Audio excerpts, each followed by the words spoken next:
What is DGD? Digital gold is the money that Satoshi described in his white paper. I think the vision for DGD is more, it's going to be mine. It's going to be easy and cheap for me to transact this on a daily basis. Let's just ask ourselves for a moment, why is Bitcoin worth $2 trillion? Bitcoin is worth $2 trillion because of its infrastructure and its number of users and its usefulness as a commodity. In your white paper, you referred to DGD using proof of participation. Yes. What is that exactly? Right. So proof of participation means that we're all in this together. The system is set for fair distribution. Participation means that all you have to do to participate is download the wallet and make the node count go up so we can get to the next level and leave it plugged in. From an everyday use point of view, at what point do you foresee the technology evolving to a point where it'll be something like Apple Pay or PayPal and it'll be on my phone? I can just go down to the local coffee shop and just buy a coffee for DGD. Well, the really beautiful thing is that we fit on Bitcoin ramps because we are Bitcoin. So any app that has ever been developed for commerce for Bitcoin, in a matter of hours, they can implement digital gold into that. So BitPay would be the first partner we'd like to go after. What I would love to see happen is implementation across all payment apps, especially cash out. Instead of putting your money in a bank account, a savings account where you get interest, but it's depleted by inflation, save your money in digital gold. And it's going to double every 6 years and keep up with inflation. That's the goal.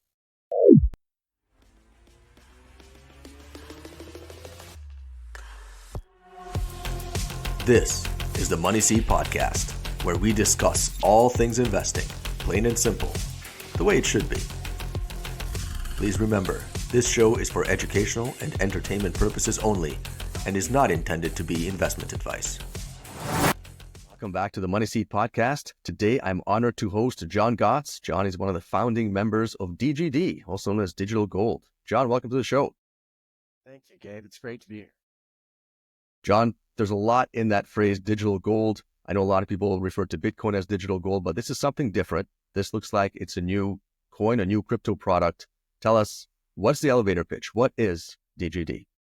Digital gold is the money that Satoshi described in his white paper. Now, Satoshi, you're referring to Satoshi Nakamoto, of course, like the mysterious person who wrote the Bitcoin white paper that Bitcoin is built upon. But this product that you're referring to today, that you're going to be talking to us about, digital gold, it's not exactly Bitcoin, is it? It is, actually. It's Bitcoin. If you look at our code, it's Bitcoin. It's Bitcoin's code. Now, the Bitcoin code has been hard forked and soft forked by many people. One of the groups that did a fork of Bitcoin was the Blackcoin team. And they're an OG team. They started in about 2012. Now, Pure Chemist was the first to come up with the idea, I believe, of proof of stake. But Blackcoin was the first to publish in February of 2014. And so you could say that Blackcoin's not Bitcoin. Oh, it absolutely is. Look at the code. It's definitely Bitcoin code, but it's been changed to be proof of stake. So that rather than having competing computers that have to solve an algorithm so that one can win, and it takes time to solve this and it's expensive, a lot of energy use, proof of stake just points towards a computer. Old laptops and desktops work just fine. You don't need any supercomputers. We took out the staking rewards so that it wouldn't be seen as a dividend potentially by the SEC because they were looking into that with Ethereum when they switched to proof of stake. And we burn those, so there's no inflation. But it has the same mechanism where it works very, very quickly. So at its core, Bitcoin. But when you look at the Bitcoin white paper and what Satoshi envisioned, well, Gabe, did he envision that 97% of all Bitcoin would be owned by less than 2% of Bitcoin holders? No way. But that's how it is. Did he envision that if I wanted to send you a penny, that it might cost $5 or $50 to send you the penny? No. No, he didn't, did he? No. Did he envision that when you went to buy a coffee at Starbucks and you're not losing some layer 2 or something on top, that it might take 8 minutes to 8 days for them to receive the money for your coffee? Definitely not. No. So at what point do you say Bitcoin is the most amazing commodity ever created? It's got scarcity. It's fractionally ownable. You can send it sort of instantly. But if it's a commodity, it has a different use case than money. If I'm buying a commodity that I hope is going to retire me or set me up for my future as an investment, I'm probably not going to hold it for a day or a week. How long, Gabe? A year? 5 years? 10 years? Then what does it matter if it takes 8 minutes to get it? Who cares if it takes 8 days to set it? Who cares if it cost me $50 to buy it? Because chances are I didn't buy $1 worth of it for my investment. I probably bought hundreds or thousands or tens of thousands, right? So $50 doesn't matter anymore. So when it's looked at as a commodity, it's looked at as the most amazing commodity ever in history. It's scarce. It's something that people want. You can't counterfeit it. You can't double spend it. Okay, it's real. You can fractionally send it to wherever you need it to go. It's tracked. It's perfect. It's an amazing commodity. If I wanted to transact in a bushel of wheat, can't do it online very easily. You could make it a digital contract for wheat. But again, that's a contract for something, right? When you're looking at other commodities, even gold, it's not reasonable to use gold as money. It's not reasonable to use oats as money. It's not reasonable to use pork bellies or frozen orange juice or any commodity as money. The fact that with Bitcoin, you can actually take it and use it sort of as money, you can use it to pay, and fractionally, it'd be hard to take a fraction of this gold brick and pay somebody online for it. Now, if it was a digital gold brick, maybe, again, I kind of went off on a tangent there. I apologize. That's all right. But so let's just compare it to Bitcoin, right? Because I think a lot of people now have experience with Bitcoin, and we're seeing in the news that it's getting slowly, like it is already kind of reaching that mass adoption phase where we hear stories of people in El Salvador and Bitcoin Beach kind of trying to using it on a day-to-day basis. Now we're hearing Singapore as a government will accept people to pay their taxes in Bitcoin. We're hearing of Bitcoin ETFs, as though kind of Wall Street has now embraced Bitcoin as a real thing. But it sounds like you're saying there are still some challenges with Bitcoin. One is transaction cost, maybe transaction speed, the fact that it's highly concentrated in a relatively small number of wallets. And these are things that you are trying to solve for. Right. So again, not tearing down Bitcoin at all. I would say that digital gold is the flip side of the same Bitcoin. It is Bitcoin software. It is 21 million total. We've created something new called proof of participation rather than proof of stake or proof of work, but it's still Bitcoin. It's still Bitcoin code. It's still 21 million total coins. There can never be more. But the way we focused on it was the way Elon Musk suggested Doge should. I'd like to say that this idea came out of the founding team, and it did. It's because a member of the founding team overheard Elon Musk. And what Elon Musk said was that Doge, which he loves, we know this, they're proof of work. They use too much electricity. They burn too much fossil fuel. Okay. They don't have a cap on inflation. They have some interesting problems. Their block speed isn't fast enough. Their block size isn't large enough. He suggested that if you stayed away from layer 2s, you'd be surprised how far you could go on layer 1. So what we decided to do is we took Blackcoin and we specifically worked with the Blackcoin team to take Bitcoin's Blackcoin and add SegWit. Before Blackcoin even added SegWit to their own coin, which they did last month, it was in us. They created it for us. And they also made adjustable block sizes. So as more traffic comes in and we need to make the elevator larger, we can. SegWit's going to shorten those transactions, and so more can stack into that elevator. I like to refer to it as an elevator. When you fill it up, a certain time passes, the elevator door is going to shut. And you can't cram more people on. Well, yes, you can. We can adjust the size of the elevator. We can make it larger. Mm-hmm. So right now, I believe that we do something like, don't quote me, but I believe we do like 14,000 transactions a minute. And I believe Visa does 16,000 a second, something like that. Don't quote me on numbers here. We theoretically could reach that speed by increasing block size and putting more into the elevator, if you will. But we've got those things and Bitcoin doesn't. So when I send you, and there's no transaction fee really, it's 0.00001. So remember when I said if I send you a penny, right, in Bitcoin, might cost $50 more than that. If I send you a penny, you get 0.99999. Pretty cool, right? And the transaction fees, because MetaMask was being sued by the SEC, all this dropped when Chevron was overturned. And it said that these regulatory agencies just can't make up laws. They have to go through Congress. And so all of a sudden, all the lawsuits dropped.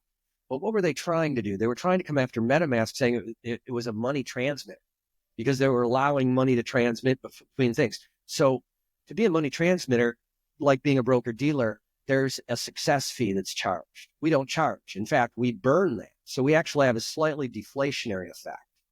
Now, if we did 17 trillion transactions like Bitcoin did last year and have reached parity to Bitcoin, which is our goal to be able to do that many transactions, it would have resulted in about 3,000 of 21 million coins being burned for those transaction fees. And some could say, well, wow, that's really not good. You're going to reduce the supply. Well, yeah, you will. But on the other hand, 14% of Bitcoin wallets are lost. I guarantee you today, there will be wallets lost because somebody died, somebody threw away a card, somebody lost a password.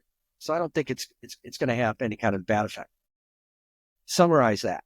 We've got a coin that I can send you, and it's 0.1.00001 to transact. Any transaction fees are burned. Any staking rewards are burned. There is no competition, so it's lightning fast. When I send you a coin, you'll get it in 8 seconds or less. And it will be confirmed that it's yours within 1 minute. You can go spend it. That's really fast and with almost no energy cost.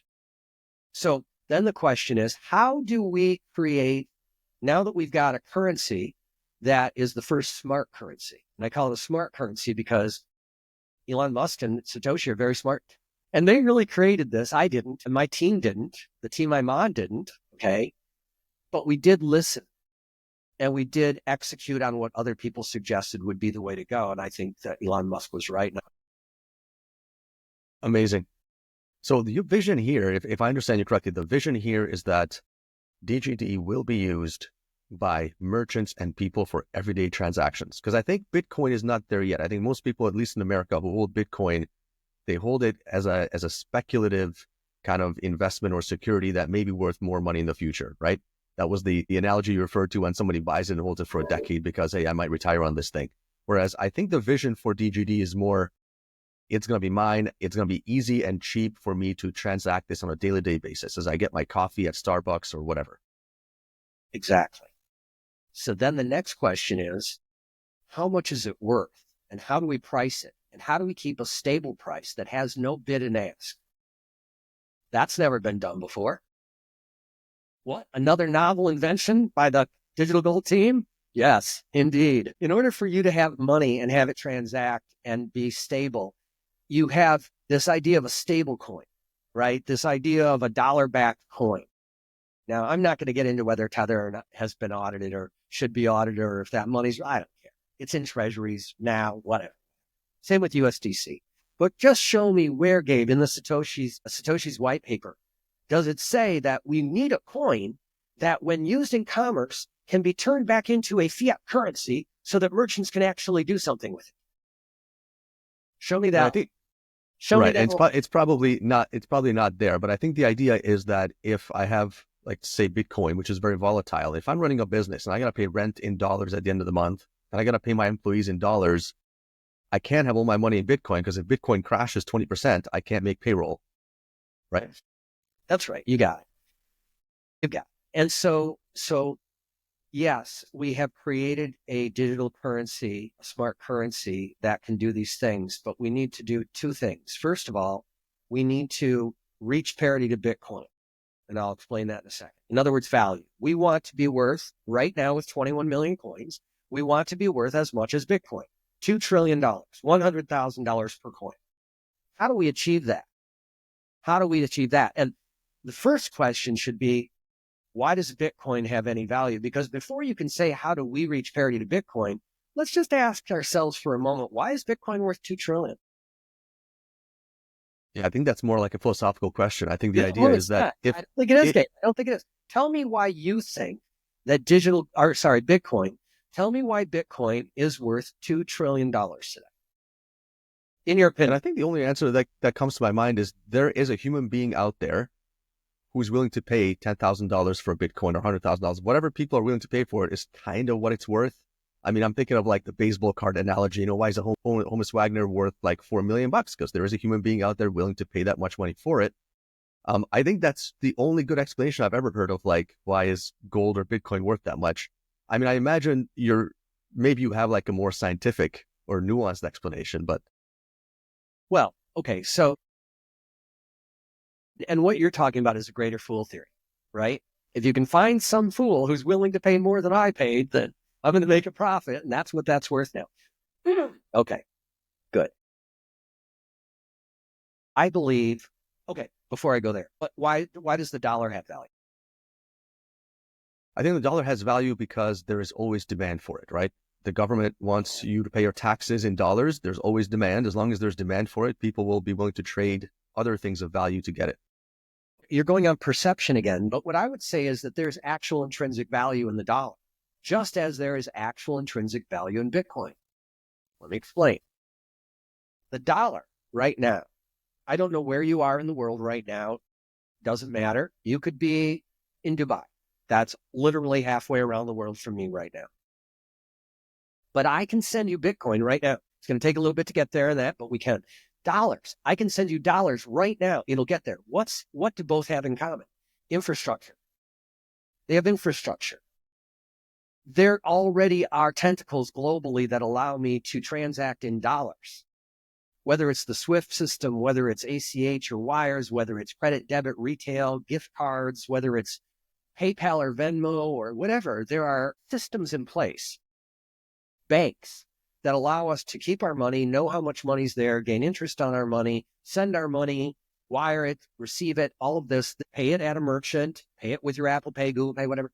All of this infrastructure that is put in place to support the dollar is why the dollar has value, in my opinion.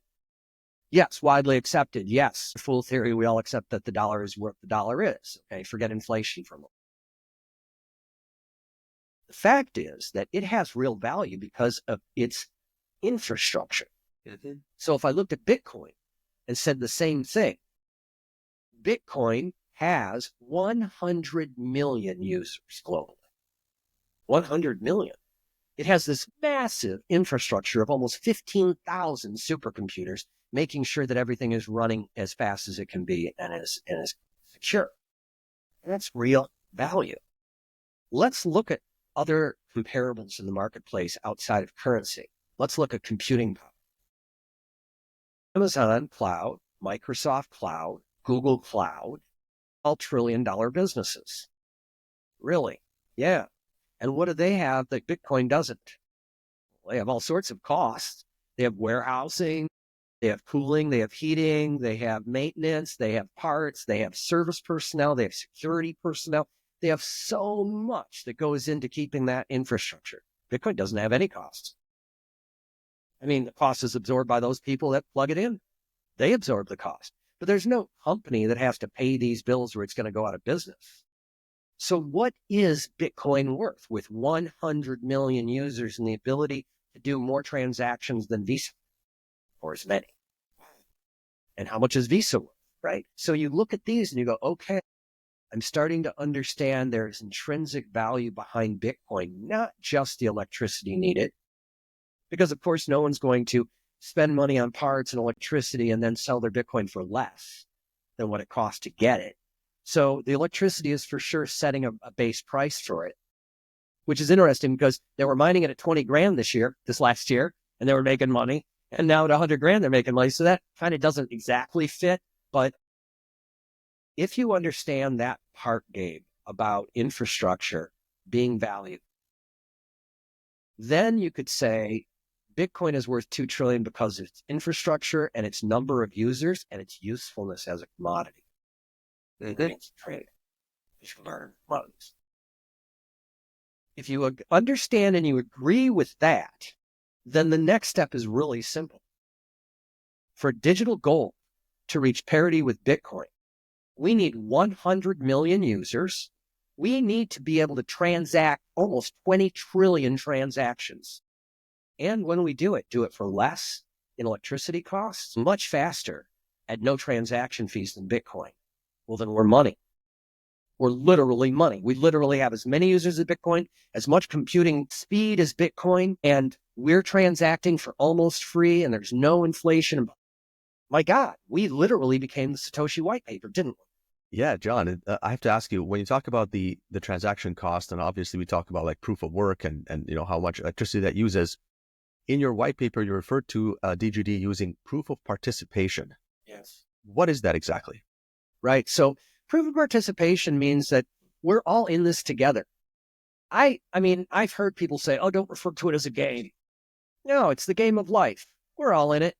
We can't get out of it. Well, we can. There's only one way to end the game of life, and that's the game of death, right? but really, we are all on the same team. And so what we do is, and I wonder if I can share my screen with you. I want to show people exactly how this system works. Is it okay if I share my screen? Absolutely. Yeah, go for it. Great. So I'm going to share. Share. The other possibility is that you share your screen and bring up Digital Gold X, and I can just tell you where to go. Yeah, let's give that a try. Okay, let me see. 1 second. Share my screen. DigitalGoldX.com. Okay, great. Okay, so if you scroll up just a little bit, you'll see that right now we have 18,164 nodes globally in about 4 dozen countries. You see, it says we're at level 65. Our price is 14 cents, and our entire market cap right now is $192,870. But go ahead and scroll down until, or actually at the top, see stats. Click on stats in the top bar, very top bar, all the way at the top. Yep. Okay. Now, this shows that we started at 5.6 cents when we reached 10,000 nodes. So until then, we had zero value. Zero. Even though all this had been created, everything's done, we're plugging it all in, it had zero value.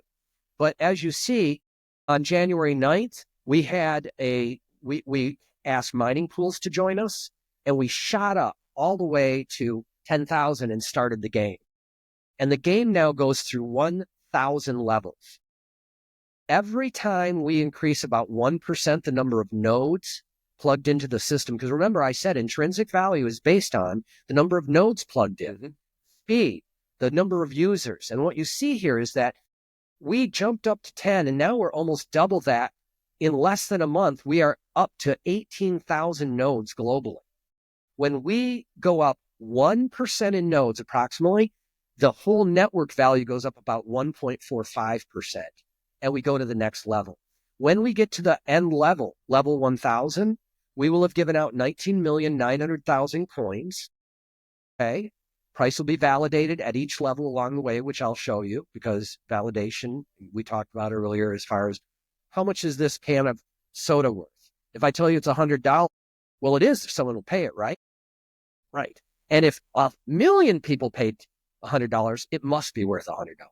So the more users that want to come in and contribute to validate the price at each level as it goes up, they get exactly their share. So if 20,000 coins go out, 19,900 per level, and there are 10,000, each gets 1.9 coin.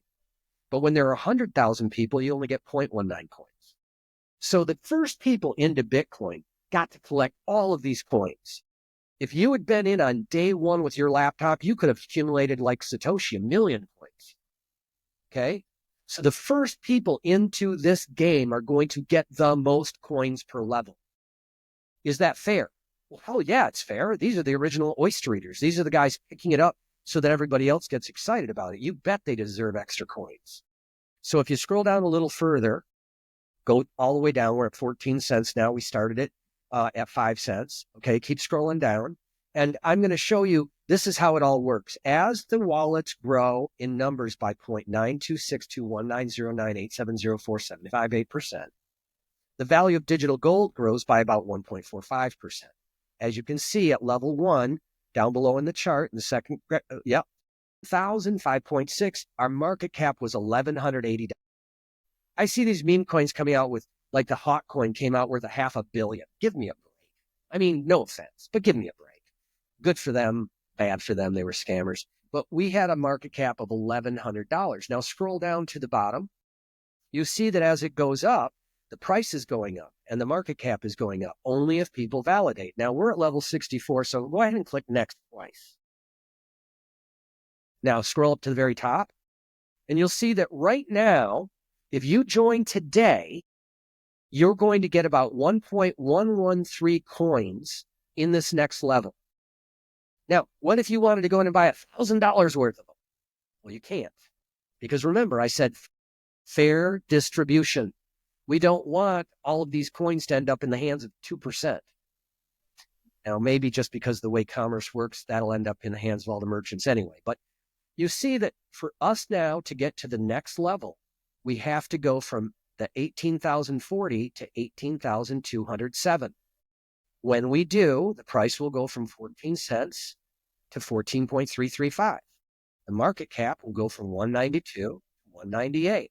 You see how many coins are in circulation. 18,900 more coins come out each level. At the end of 1,000 levels, you have got, if you will, scroll down and go ahead and just keep clicking next until you reach the 1,000th level. You see what's going on here, folks? You see the prices going up. You see the market caps going up, but only because now, and if you stop right there, Gabe, at level 479, we have 820,000 nodes. Do you realize that that's twice as many nodes as Ethereum? That's twice as many nodes as Solana. And yet, what's our market cap? $9 million. Ah. Anybody that says this is overpriced, well, anyway. So as far as fairly priced goes, and go ahead and you can click on through, Gabe, up to level 1,000 if you would, you'll see that it continues like this, but as it goes 1%, it becomes bigger and bigger. You end up $100,000 as a coin price. We have 100 million users, which means now we're at parity to Bitcoin. We now have a $2.1 trillion market cap, okay? We now have 19,900 coins in circulation. Now, if you'll scroll down a little further, you'll see coin distribution. Scroll down. There you go. And you'll see that just like Satoshi Nakamoto kept 1.1 million coins, the founding team, and at this point there are about 30, are sharing those 1.1 million coins. We've worked for them for years.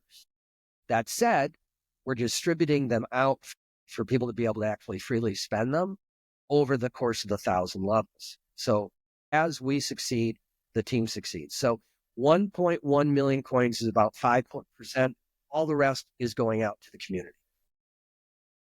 So that's it. The system is set for fair distribution. Participation means that all you have to do to participate is download the wallet and make the node count go up so we can get to the next level and leave it plugged in.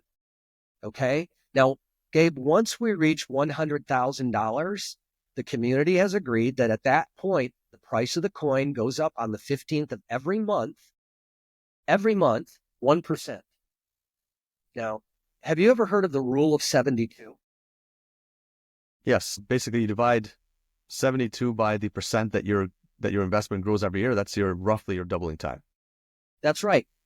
At 1%, you're at about 12.85% annually, which is about 100% every 6 years.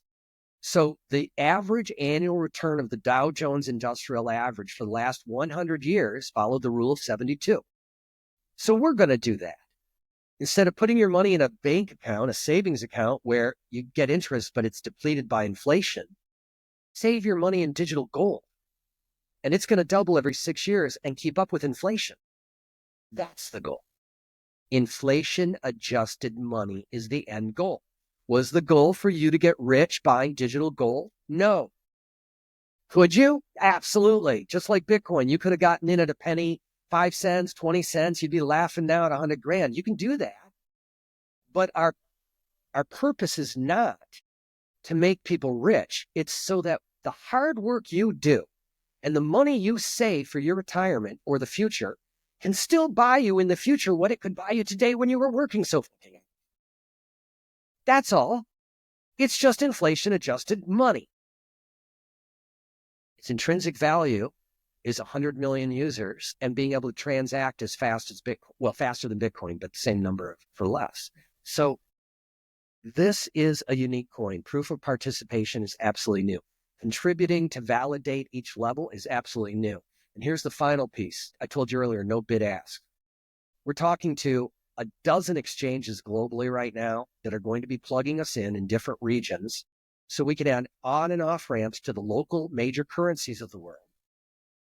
And they will get their price, not from a bid ask, but from an API feed to the Explorer, where the game sets the price. And then it's 1% on the 15th. And if we plug into all the centralized exchanges that way, then it's just like fiat currency. It literally plugs in and has a stable price merchants can count on. And so then we have merchant banks essentially everywhere, not banks, exchanges, so that if you spend locally, your merchant can turn it into their local rupees or rubles or yen or yuan or Kiwi dollars or whatever, loonies, whatever. Okay. No one's ever done that. Everyone has this price that goes like this that nobody will touch. So what have we done? We've made stable money with a stable price where merchants can turn it in. We're building a P2P network right now for trading off of the BISC platform that will allow us to ask as an escrow, essentially, to let people trade peer-to-peer for free. Now, we'll have to figure out something to stop spam. But yeah, it's free then, okay, between peers. That's never been done. We're going to be setting up a marketplace in the next month where people can come spend their DGD, although no one's going to spend it when it's 15 cents. That'd be crazy. That'd be like the 10,000 Bitcoin pizzas, you know? But that's it. I've given you everything now, Gabe. Yeah, that's amazing. And I just want to double click on a couple of things there. So you mentioned that most people typically have this idea that, okay, whether it's crypto or whether it's like actual gold or Bitcoin, whatever, it has a bid ask spread. And of course, it like that has the price is determined by the market. It can have these wild fluctuations. DGD is different. DGD has a fixed price at any given time. So if I'm a merchant, I have absolute certainty on what DGD is going to be worth maybe at the end of the month or at the end of the year when I pay my taxes. Or at least if I don't have that absolute certainty, I can rest assured that it's going to be a little bit higher than today, right? As you get more and more nodes on the system, it's unlikely or probably almost impossible for the price to crash, right? You can't, because the rules of the community, anyone joining this understands that they are clicking buttons saying they agree to this or don't join, but the community has agreed to this. So even if nodes fall off, even if people stop coming in, the last price was the last price. Period. Okay. Now, we're going to have digital gold left over. Not everyone that comes in and participates is going to validate. You can come in and you can download a wallet, participate, refer your friends, and if they actually validate digital gold and say they validate 100 of them, you get 10, not of theirs, out of the extra. Where did the extra come from? Well, in the first levels, because of the mining pools, not having to be putting up money, they were earning coins. We saved already about 1.5 million coins. What are we going to do with them? We're going to give them out to our members to sign up local merchants so they can spend their money locally.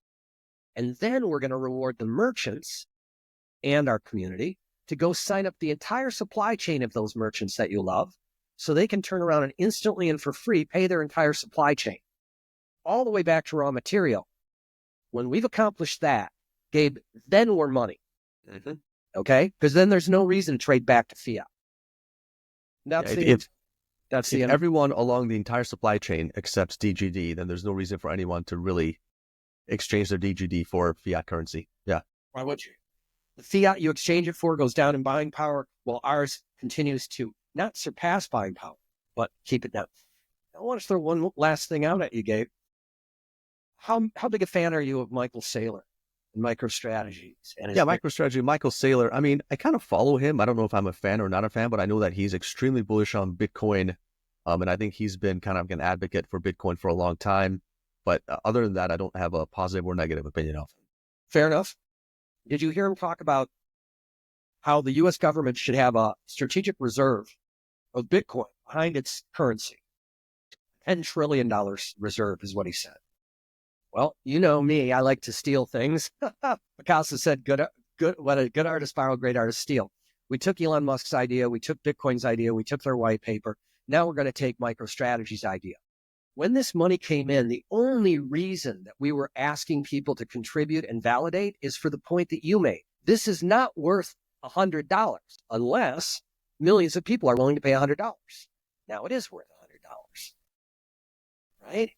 So in this way,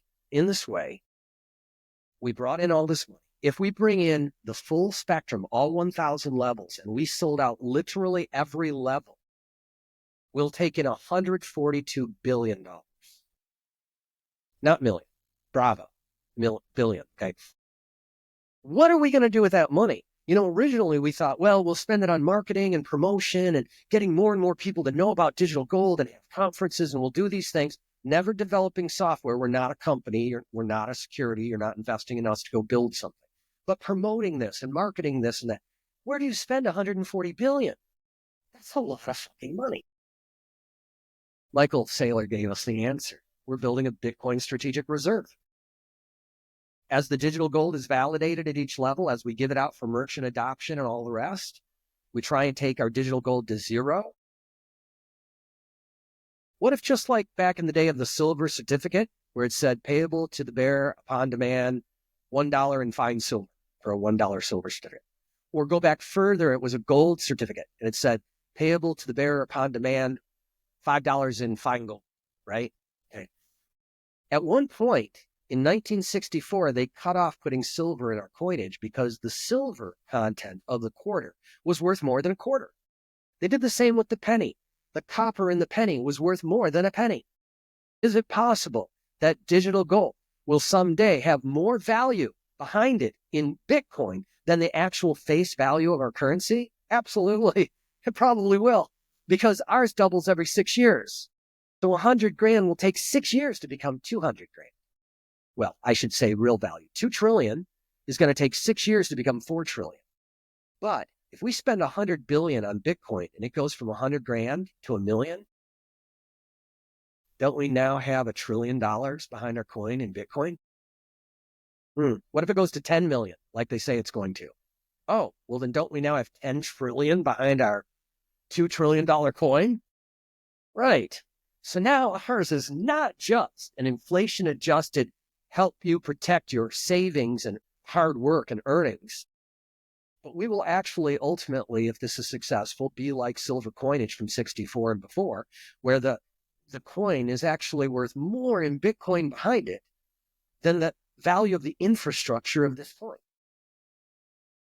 Amazing. Namely, one other coin in the whole universe that checks all these boxes. It's amazing.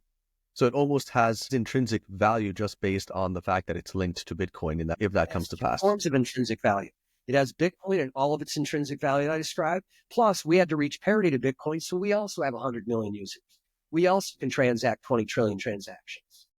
But we can do it for free, nearly, and at almost no energy cost. So we are money, instant. Amazing. All right, let's get into the nuts and bolts of how. So as of today, right now, and just for the record, we're recording this on January 31st. How can I get DGD? Well, thank you for asking. I would love you to go to digitalgoldx.com, click Get DGD, fill out the form.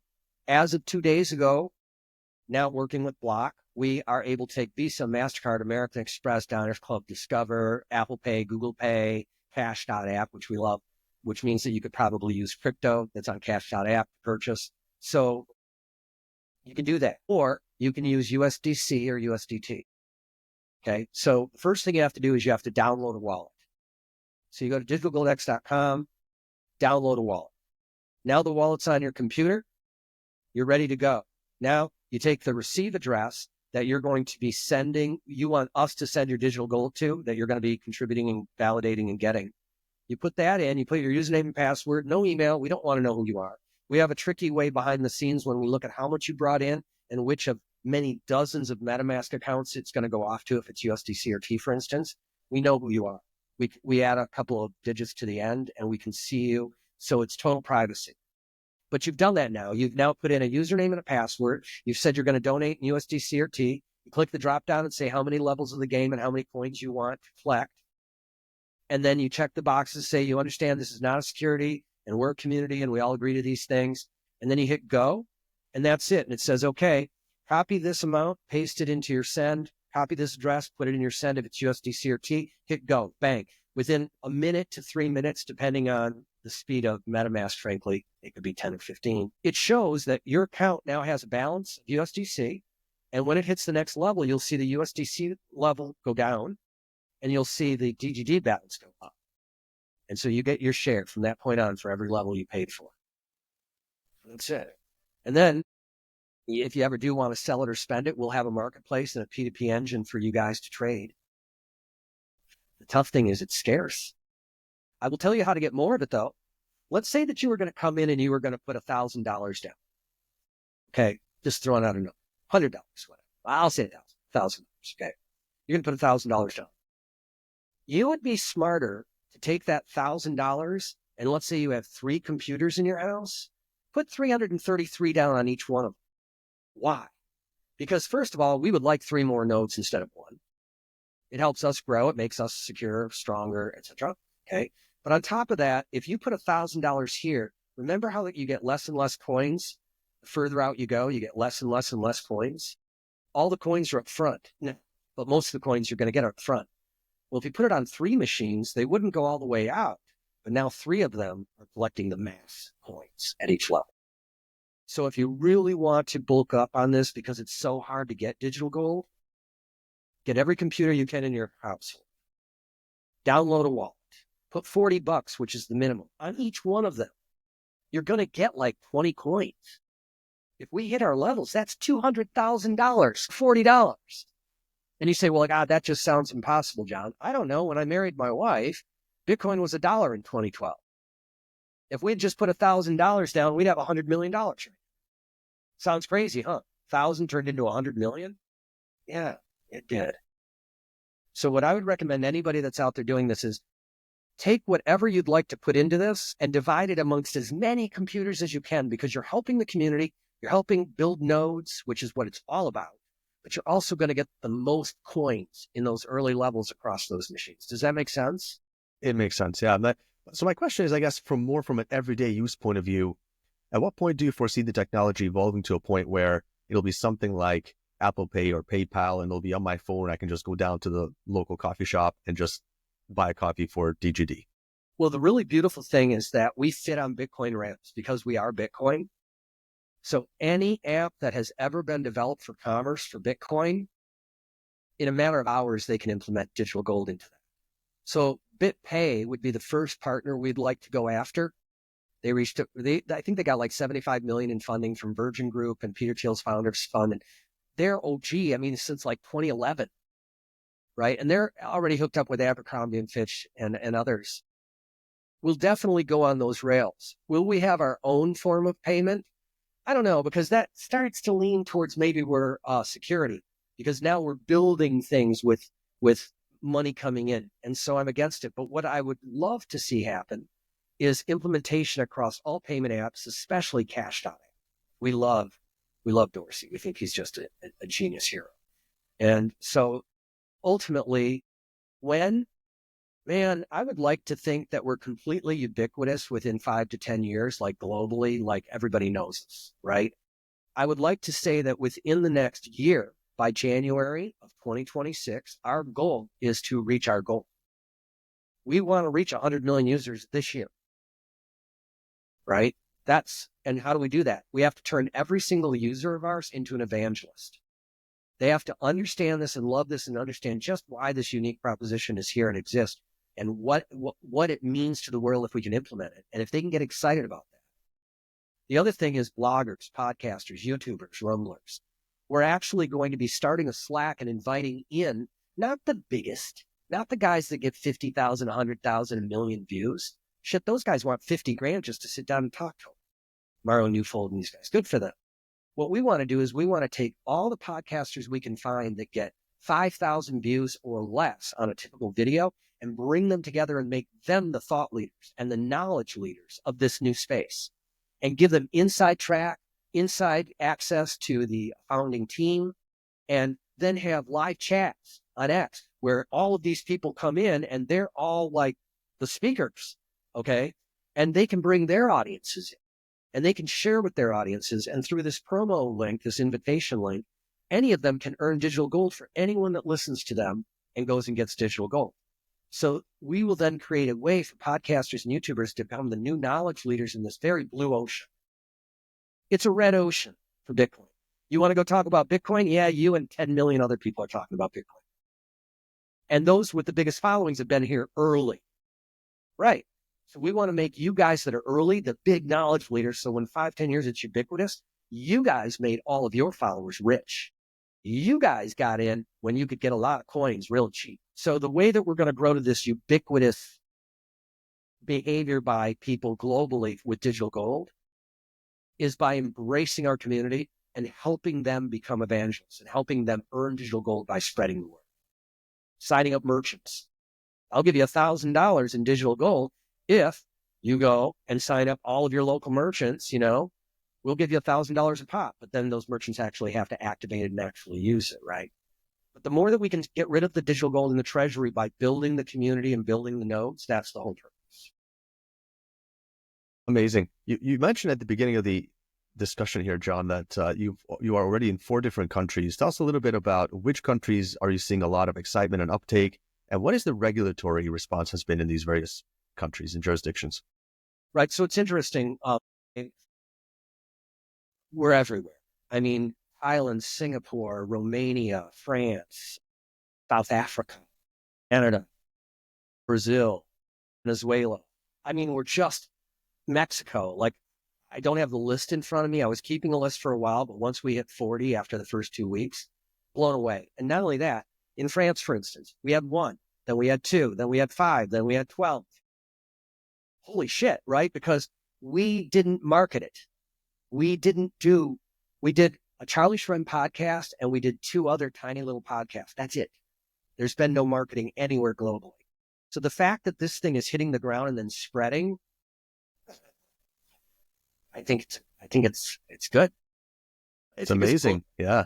So yeah, I think we're in 42 countries now. 42 countries. Dude, that's amazing. Wow. Well, I know. That's what I'm saying. Like, I think people get that this isn't just a shitcoin. This isn't just another, oh, me too. This literally, if you read through the white paper, we innovate 5 brand new things that are completely novel. No one has ever done these things. And yet it solves the problems of crypto being money. And you had to solve these problems to make it money. Gabe, I don't know if you have time to download a wallet. I'd love to send you 21 coins right now. I don't know if we have time to do it on air. But if you download it and give it to me, I can send it to you and you'll see that you'll get the coins within 8 seconds. But Amazing. If you don't have time, we can do it. Yeah, let's do it. Okay, I'll share my screen. Great, perfect. I'll walk you right through it. All right, let's do this. Can you see my screen? Yep, digital gold. You got it. Okay, and go to get a wallet. And are you on a PC or a Mac? A PC. Great. So you'll see that you're going to GitHub right now, and you will see that there is a download for Windows. There you go. You see Mac, Windows, Linux, and download next to Windows. This one here? Windows signed application? Yep. Yeah. Can't tell if your screen is doing anything. Is it downloading? It is, yeah. It's okay. So now it's going to download stuff. All right. Okay. Yep. Save. Yeah, that's right. There you go. Here we go. All right. Done. Go ahead and click on that. Okay. Click on open. Yeah. And by the way, just so you know, that little piece that you just did, go ahead and click on Digital Gold QT. Yep. Double click. That little thing that, go ahead and say run. Believe it or not, to do what I just did and not have your PC blow up at you and say, do you trust this? This could be a virus. Be very careful. We actually had to create a company and get it done in Bradstreet rating and get lawyers behind it and hit okay. Bottom right. So we're one of the very, very, very few people in the world that you can download a wallet like this, and it's on Mac or PC or Linux. It's not going to warn you anything's bad. Okay, so right now what it's doing is it's connecting to those 18,000 peers, 18,500 peers. And right now it's calculating how long it's going to take to upload everything. Now it's going to tell you in a moment that it's going to take a whole lot of time. It's going to say like hours, but you're going to see that go, and it's literally going to be like a minute. Number of blocks left. So what you're doing right now too, I should let you know, you're literally becoming a bank. You literally will have the entire blockchain for the entire digital gold network will all be right here. We'll just give it a minute here. There we go. Now it's doing. Okay, good. And again, it's going to tell you estimated time left in a minute, but then that's going to drop 3 hours, but it's not. Now it's 2 hours. Now it's less than an hour and a half. Now it's less than a minute. I can see the progress bar at the bottom of the screen here. Yep, it's cruising. Number of blocks left, 95,000 blocks. So again, for anybody that only buys crypto on exchanges and doesn't really understand a wallet and what's going on here and the blockchain itself, when you hear about meme coins, even US dollar tether and USDC, these are all tokens and they sit on the back of a real blockchain. They're not really blockchains. You can spin up a token on the back of Ethereum in 5 minutes. This is an actual blockchain, which means that this computer is literally connecting right now to every other computer on the network. And from those computers, it's updating its ledger history of where every digital gold in existence is right now at this moment. And so this is the part about security. This is the part where you can't counterfeit, you can't double spend, you can't dip into someone else's wallet and get it. Everything's encrypted, everything is here, and you are getting it right now. 10 minutes left, it says. It won't be. Well, let me just explain, guys. You've literally got 4 things you can do with this. You can literally see your balance and your transactions, or you can send, or you can receive. That's it. This is the Bitcoin wallet, by the way. This literally, if you download the Bitcoin wallet, this is it. Click on receive. Not sure if it'll let you while it's warming up here, but maybe it will. Is it letting you click receive? That's okay. Go ahead and click create a new wallet. Okay. And give your wallet a name, any name you want. And it doesn't matter. Nobody can get in here. Perfect. Money Seed wallet. And then hit create. Great. And now it shows that you have a 0 balance. So now go ahead and click on receive. Now it's not going to show you balance or transactions until it finishes the synchronization. That's okay. Click create new receiving address. Create new receiving address. Now you could give them a label here and say bill for this and that and how you want it paid and a message or whatever. Now click copy address. There's copy URI and then copy address, right? And now look at the first 2 are always DG. The last in this is NXJ7. So you click copy address. Now hit OK. And now, if you would, here in the chat screen or email, send me that address. I can send you a quick email. 1 sec. There it is. All right, great. So now I'm going to grab that address, copy. All right, great. And now I'm going to go back to your screen. And at this point, I'm going to go ahead and go over here to my screen and I'm going to hit send. And I'm going to type in the address, paste rather. And I'm going to give it a label and I'm going to say Gabe test coins. And I'm not going to send them until your thing is updated because I want to make absolutely sure that we get this done right. And while we wait, John, quick question. At some point in the future, do you foresee these kind of transactions taking place on exchanges like Coinbase or Binance, etc.? Yeah, I think it'll become the new stable coin. I can't really see why anybody would hold their money in US dollar coin or US dollar tether when they can hold it in this and it's just as stable and actually goes up in value. Why would anybody ever use USDC or T again? So I would like to see a day in the future when this is considered a stable currency like a dollar, but it's digital and people can trade for it on Coinbase. And when you're out of crypto, if you're a trader, you're not a Bitcoin long holder. If you're a trader, why would you ever want your money in anything except this, especially if we're coming up on the 15th and it's about to go up by 1% after we've reached parity? And that's really when I see this ubiquitous use across Coinbase and Binance, Kraken, and the rest, okay, is when it has reached parity to Bitcoin, everybody believes in it. It's worth $2 trillion. It's got $100,000, and then it's going to go to $101,000, right? When it starts making those moves, it's stable. It's a stable currency now you can count on. I see it as a replacement for US dollar tether coin. All right, we're almost done, Gabe.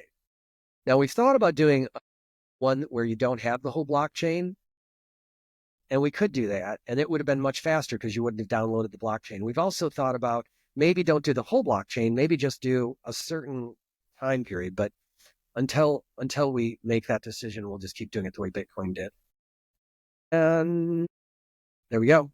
All right. So if you would click on your overview, great. Mhm. And you see that right now you have a total of 0 coins, right?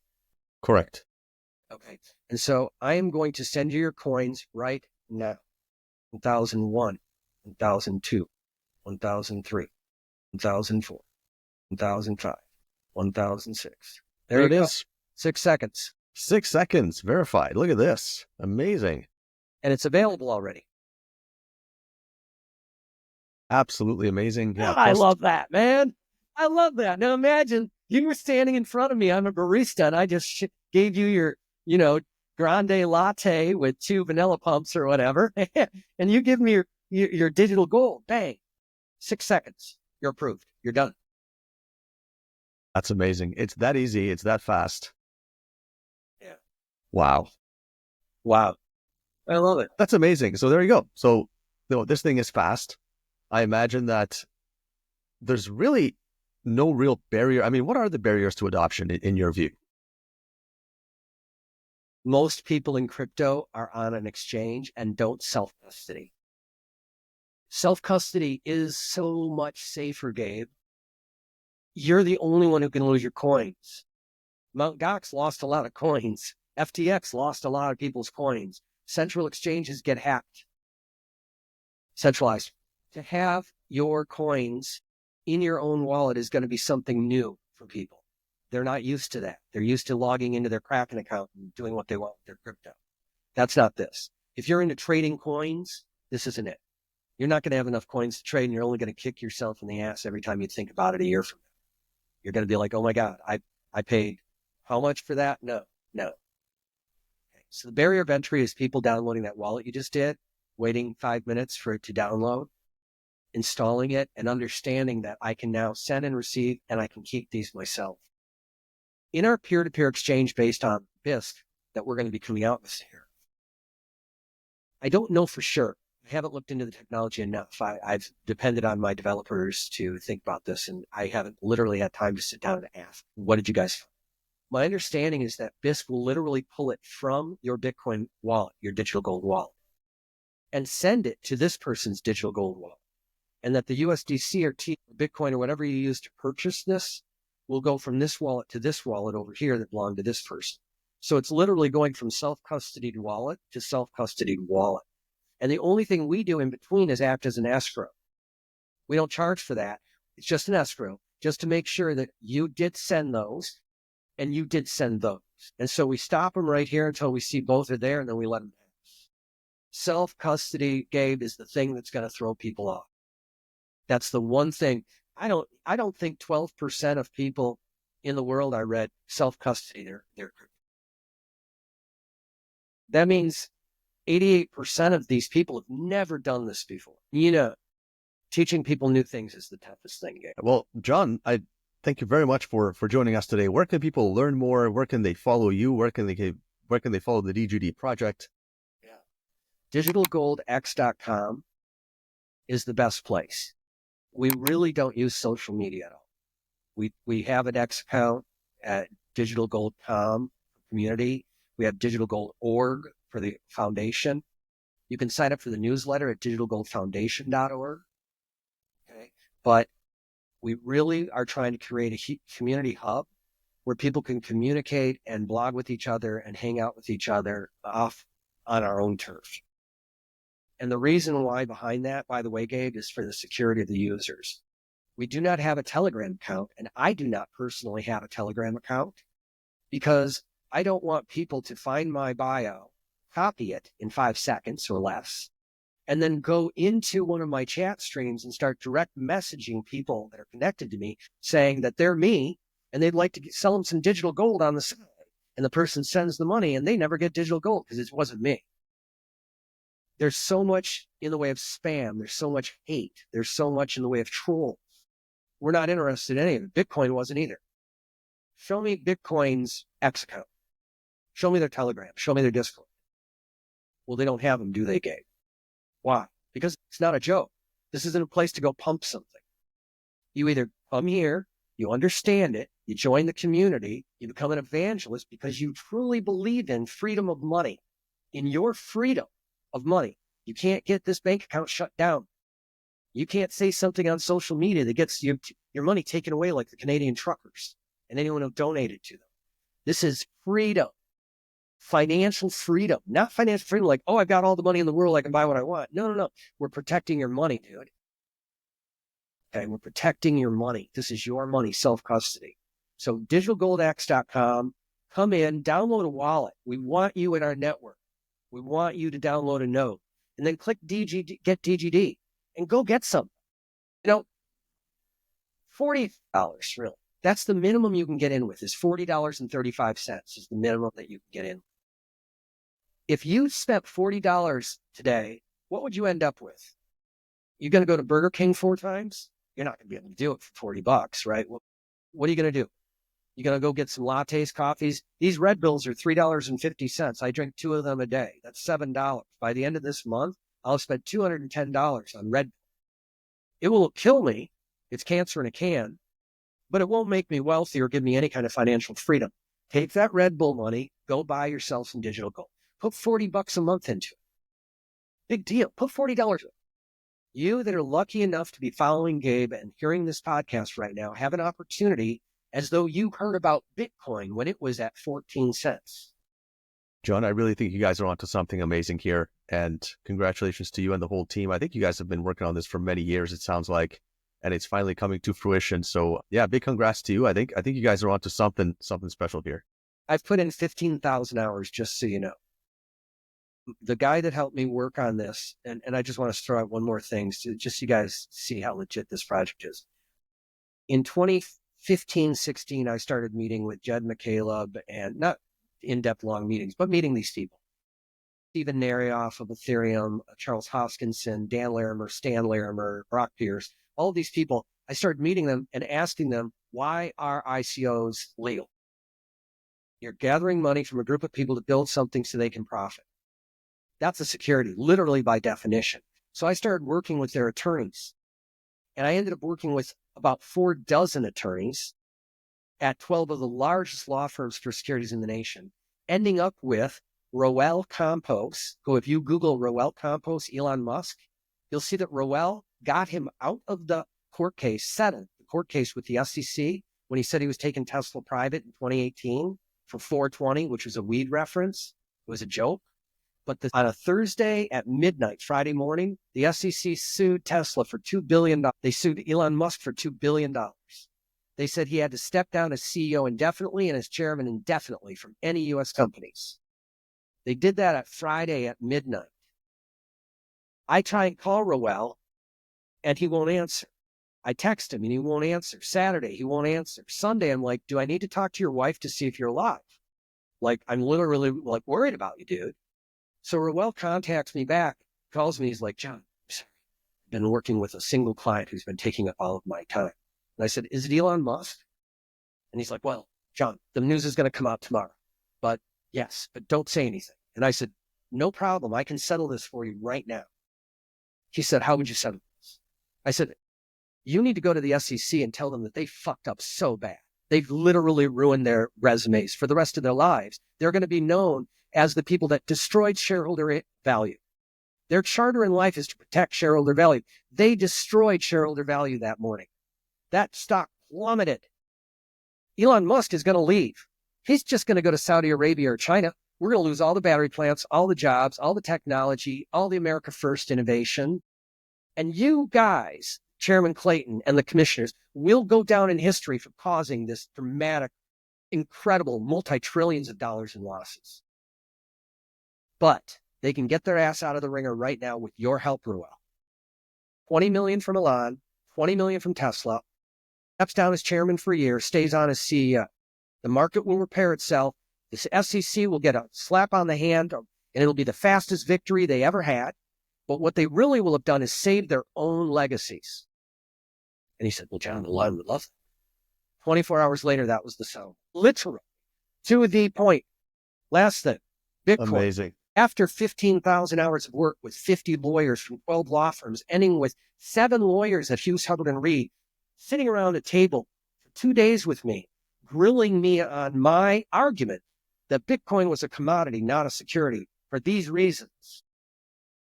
Rowell ended up writing that up for me, citing everything and giving it to Chairman Clayton over lunch. And 20 days later, Bitcoin was named a commodity based on everything I said. Now, does that mean that they took my information and made a decision on it? I have no idea. But I can tell you that almost verbatim, my arguments in that document with 50 lawyers, ending with Rowell going to the SEC, was the answer for Bitcoin. So when I tell you I know this space and I've got this thing nailed down to the fucking ground, it's not getting up.